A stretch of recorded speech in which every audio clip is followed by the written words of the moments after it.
Bismillahirrahmanirrahim. Assalamualaikum warahmatullahi wabarakatuh. Perkenalkan, nama saya Niswatul Muawana dari kelas 5B Tarjamah.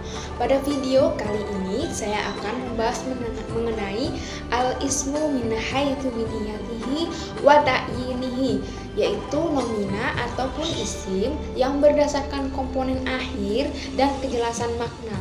Buku panduan yang saya gunakan dalam materi kali ini yaitu Kitab Terjemahan Mulakhos Qawaid Al-Lughatul Arabiyyah karya Fuad Nikmah yang diterjemahkan oleh Abu Ahmad Al-Mutarjim.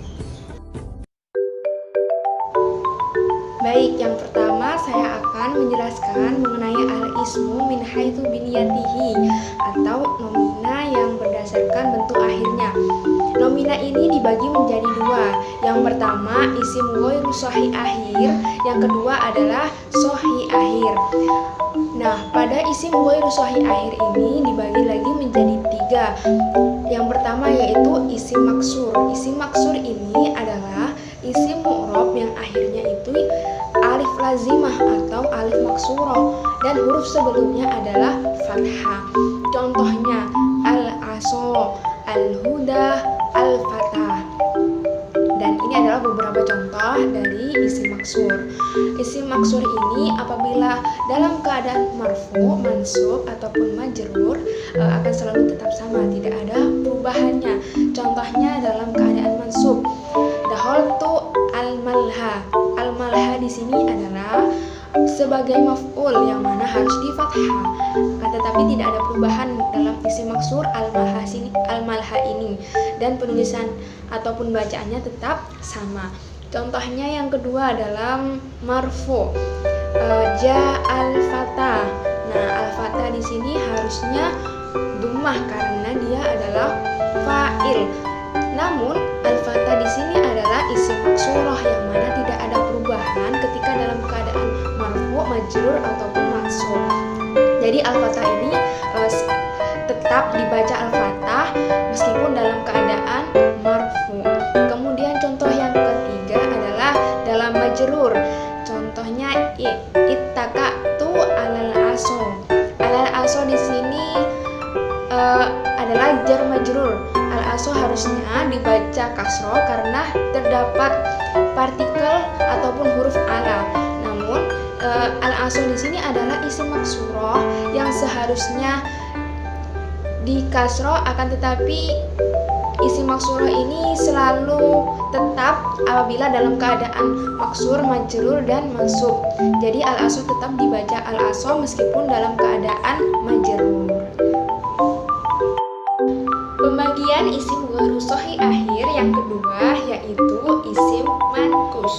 Isim manqus ini adalah isim mu'rab yang akhirnya ya lazimah dan huruf sebelumnya itu kasroh. Contohnya ad-da'i, al-muhami, sama al-qadhi. Adapun kasus ataupun fenomena dalam isim manqus ini contohnya dobyon dan misriyon. Nah, kedua isim ini bukanlah termasuk isim manqus karena dobyon ini huruf sebelumnya itu tidak dikasrokan dan misriyon ini ya-nya bukanlah ya asli. Dan isim manqus ini tetap dimukorohkan apabila dalam rofa, nasab ataupun jar. Contohnya dalam keadaan yang marfu, ja'al muhami. Nah, muhami di sini dia adalah marfu karena dia sebagai fa'il yang mana harus didhammah. Namun al-muhami di sini adalah isim manqus yang mana tetap apabila dibaca rofa, nasab ataupun jar. Contoh yang dalam majrur isim manqus yaitu sirtu fil wadi, di sini tidak ada perubahan. Dan dalam mansub contohnya qabaltu al-qadi. Nah, al-qadi di sini sebagai mansub yang mana adalah maf'ul yang harus di fathah. Namun pada isim manqus ini akan selalu tetap. Namun al-qadi ini ketika dibaca ya-nya ini dibaca fathah. Contohnya qabaltu al-qadiyah. Namun secara tulisan ya-nya ini tidak dibaca.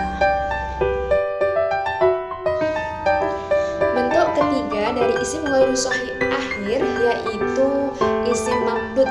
isim mamdud ini isim mu'rab yang akhirnya itu hamzah dan sebelumnya itu ada alif tambahan. Contohnya samaun, qadraun, dan ibtidaun. Hamzah pada isim mamdud ini dibagi lagi menjadi 4 macam. Yang pertama yaitu hamzah asli. Hamzah asli ini contohnya insyaun. Insyaun ini adalah contoh dari hamzah asli. Kenapa? Kita melihat bentuk insya ini dari fi'il madi. Fi'il madi dari insya ini adalah ansya'an. Nah, di sini untuk mengetahui hamzah itu asli, yaitu kita melihat dari fi'il madinya. Kemudian macam yang kedua yaitu hamzah penggantinya dan wawu. Contohnya binaun. Binaun ini tasrif istilahinya fi'il madi dan mudhari'nya yaitu bana yabni. Nah, kita melihat hamzah pengganti ya dan wawu ini dari fi'il mudhari'nya. Binaun ini fi'il mudhari'nya adalah yabni, mana huruf akhirnya yaitu ya, yaitu pengganti ya. Jadi untuk melihat hamzah pengganti ya dan wawu ini kita bisa melihat dari fi'il mudhari'nya. Kemudian hamzah pada isim mamdud yang ketiga yaitu hamzah zaidah yang menerangkan ta'nis. Contohnya humairaun dan hudraun. Nah, hamzah zaidah yang menerangkan ta'nis ini untuk menunjukkan bahwa isim pada kalimat humaira dan hudra ini adalah feminin. Kemudian yang terakhir yaitu hamzah pada isim mamdud yang nomor 4, hamzah zaidah yaitu yang menerangkan jamak. Contohnya syu'ara'u dan ulama'u. Ulama'u di sini adalah jamak karena dia jamak dari isim alimun. Selanjutnya isim menurut bentuknya yang kedua yaitu sahih akhir. Sebelumnya sudah dijelaskan bahwa yang pertama yaitu isim ghairu sahih akhir yang dibagi menjadi 3 yaitu isim manqus, isim maksur, sama isim mamdud. Yang sahih akhir ini adalah isim mu'rab yang tidak maksur, manqus, dan mamdud.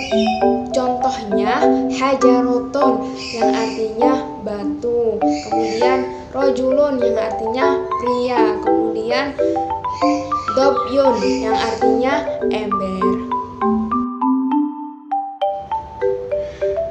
Setelah membahas mengenai beberapa isim yang berdasarkan komponen akhir, kemudian kita beralih pembahasannya mengenai al-ismu min haitsu ta'yinihi atau nomina yang berdasarkan kejelasan maksud ataupun makna. Isim ataupun nomina yang berdasarkan kejelasan maksud ini dibagi menjadi 2. Yang pertama yaitu isim nakiroh dan yang kedua adalah isim ma'rifat. Saya akan menjelaskan mengenai isim nakiroh dahulu. Isim nakiroh adalah setiap isim yang menunjukkan kepada sesuatu yang belum tertentu. Contohnya insanun adalah seorang manusia, asadun yaitu seekor singa, dan zahrotun yaitu sekuntum bunga. Zahrotun ini adalah isim nakiroh. Mengapa? Karena bunga di sini belum jelas ataupun belum khusus bunga yang seperti apakah, atau yang bunga yang berwarna merah kah, ataupun yang berwarna putih kah, atau bunga yang memiliki aroma yang sedap ataupun tidak. Nah, bunga di sini masih umum. Jadi isim nakiroh ini memiliki arti yang sifatnya masih umum, belum jelas, belum spesifik begitu. Selanjutnya isim ataupun nomina yang berdasarkan kejelasan maksud yang kedua yaitu isim ma'rifah. Isim ma'rifah adalah isim yang menunjukkan kepada sesuatu yang sudah tertentu. Isim ma'rifah ini lebih khusus dan lebih spesifik. Contohnya al-insanu yaitu manusia, kemudian Muhammadun yaitu Muhammad. Isim ma'rifah ini dalam penjelasan saya membagi menjadi 5 macam dalam isim ma'rifah. Yang pertama yaitu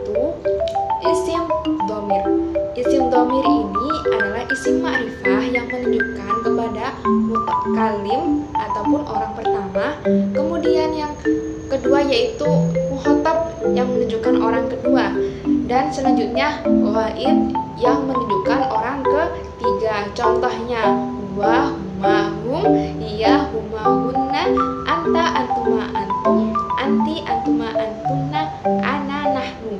Nah, ini adalah beberapa contoh dari isim dhamir yang mana merupakan termasuk isim ma'rifah. Selanjutnya, isim ma'rifah yang kedua yaitu isim alam. Isim alam adalah isim yang dibuat untuk seseorang atau sesuatu apapun yang memastikan sosoknya atau orangnya, entah itu bendanya gitu. Contohnya Makkatu yang artinya Makkah, kemudian Muhammadun yang artinya Muhammad.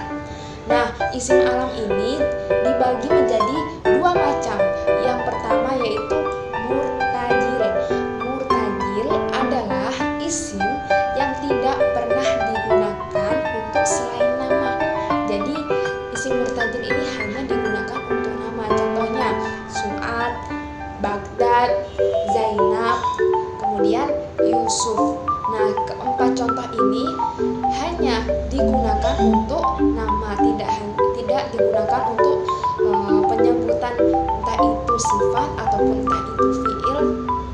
Tidak. Jadi keempat contoh ini hanya disebutkan untuk nama. Kemudian isim alam yang kedua yaitu mankul. Mankul ini adalah isim yang pernah digunakan untuk selain nama. Isim ini juga dinukil dari sifat. Contohnya Al-Qahirah yang artinya yang memaksa.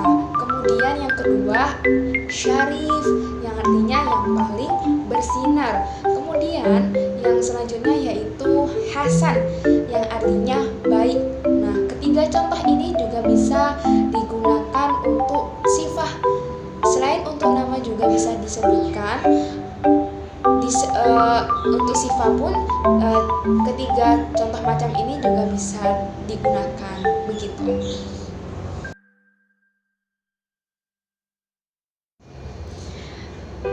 Macam daripada isim ma'rifah yang ketiga yaitu isim isyarah. Isim isyarah adalah isim ma'rifat yang menunjukkan kepada sesuatu yang tertentu dengan isyarat kepada isim tersebut. Jadi contohnya seperti hada, hadihi, haulai, dalika, tilka, ulaika, hunaka, dan hunalika. Selanjutnya macam isim ma'rifah yang kelima yaitu yang terakhir dengan mu'arraf yaitu dengan alif lam. Jadi di sini semua isim nakirah apabila dimasuki dengan alif lam maka berubah menjadi isim ma'rifah. Contohnya yang pertama qalamun. Nah, qalamun di sini adalah isim nakirah. Namun apabila ditambah dengan mu'arraf alif lam maka menjadi al-qalam. Nah, al-qalam ini sekarang statusnya berubah menjadi ma'rifat. Contoh yang kedua yaitu hadiqatu yaitu kebun. Nah, kebun ini statusnya yaitu isim nakirah. Kemudian kita tambahkan nih mu'arraf dengan alif lam dan menjadi al-hadiqatu. Nah, al-hadiqatu yang kedua ini berubah, yang awalnya itu isim nakirah kemudian menjadi isim ma'rifah. Kenapa? Karena di situ ada mu'arraf dengan alif lam yang mana termasuk ciri dari isim ma'rifah. Kemudian yang ketiga contohnya ya rojulun. Nah, rojulun ini adalah termasuk isim nakirah. Namun kita tambahkan alif lam di situ menjadi ar-rojulu. Nah, ar-rojulu di sini berubah statusnya, yang awalnya itu dia isim nakirah kemudian menjadi isim ma'rifah. Kenapa? Karena di situ ada mu'arraf dengan alif lam. Yang mana mu'arraf ini adalah salah satu ciri daripada isim ma'rifah.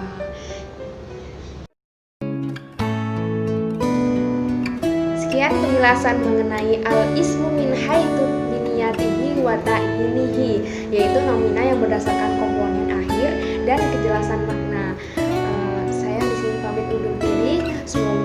video pada kali ini sangat bermanfaat bagi kalian semua yang menonton. Sekian, wassalamualaikum warahmatullahi wabarakatuh.